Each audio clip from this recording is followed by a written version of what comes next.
Maganda pa rin ba ang Toy Story 5 or ginagatasan na lang ito? Susundan natin dito sina Jessie, Buzz and the whole gang na masayang kasama ang batang si Bonnie. Lagi sila na itong pinaglalaroan hanggang isang araw, hindi na nga sila na ito papansinin nang magkaroon nga ito ng tablet at ito nga si Lilipad. Dahil dito, gagawa nga sila ng paraan para mapansin nga sila ulit ni Bonnie kung saan tutulungan nga din nila si Bonnie na makahanap nga ng mga kaibigan. Dito na nga mapapasabak sa isang malaking adventure nga itong si Jessie kung saan tutulong nga itong sina Woody, Buzz at yung iba pa para mapasaya at protektahan nga itong si Bonnie at maging masaya yung kabataan niya. Title ng movie, Toy Story 5. I would admit this isn't the best Toy Story movie pero it's good enough to be entertaining lalo na if fan ka talaga ng Toy Story. Maraming moments yung natawa, nakyutan ako, and may mga times din na nalungkot din naman ako na halos mangiyak-ngiyak din ako eh. Siguro yung favorite parts ko dito, yung tuwing pinapakita yung maraming mga Buzz Lightyear na wala lang,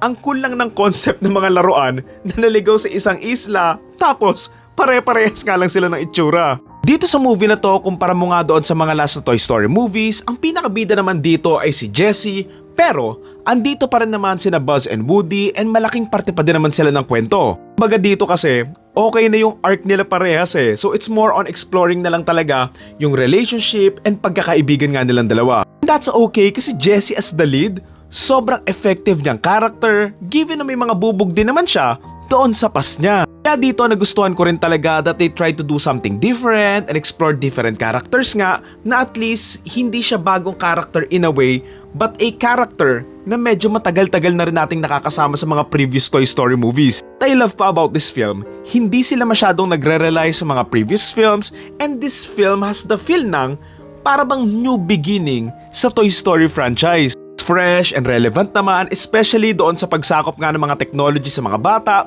kaya nga hindi na sila masyadong naglalaro ng mga laruan, and I love how they played around that concept and idea. Like na in the end, they show that it's not just about technologies versus toys, but finding an actual connection on another human being na makaka-vibe mo talaga. Pero kung may nakulangan man ako doon sa movie, yung connection lang ng mga laruan doon nga kay Bonnie, and for me, walang masyadong na-build na relationship sa kanila maliban the fact na yun, siya yung naglalaro sa kanila eh. Na mas nagkaroon pa ng bigger or more emotional moments nga kay Bonnie doon nga sa mga laruan niya para lang mas nagkakawait pa yung abandonment feeling tuwing hindi na nga pinaglalaroan yung mga laruan. Kung titignan mo rin talaga or ilalatag mo yung mismong story, it isn't that strong and creative din pero it works pa rin naman na at the end of the day, magigets mo pa rin naman yung pinaparating nila. Siguro din pala what I love here na mas na-appreciate ko nga nung napanood ko yung bagong trailer ng Shrek movie is that sobrang kudos sa animation team nila kasi na-preserve nila yung original look ng Toy Story while at the same time making it modern. Ayun, story-wise hindi ito kasing emotional ng ibang Toy Story movies and kind of forgettable pero it's good enough na mapanood lang kahit isang beses. Okay din naman kasi yung style ng pagkukwento nila na tuloy-tuloy nga lang yung kwento pero ayun nga lang, yung kwento kasi niya medyo napupunta kung saan-saan and para siyang nagkakaroon ng mga branches na bigla na lang nagkakaroon nga. Hindi naman sana si Lilipad as parang villain nga dito pero for me, sobrang underutilized lang talaga niya in terms of pagiging parte nga ng plot na alam mo yun, bigla lang niyang na-realize na mali siya. Parang, ha? I mean, oo, napadaanan nila yung toys versus technology and its bad effects nga sa mga bata. Pero sa nakita ko, parang surface level lang din talaga.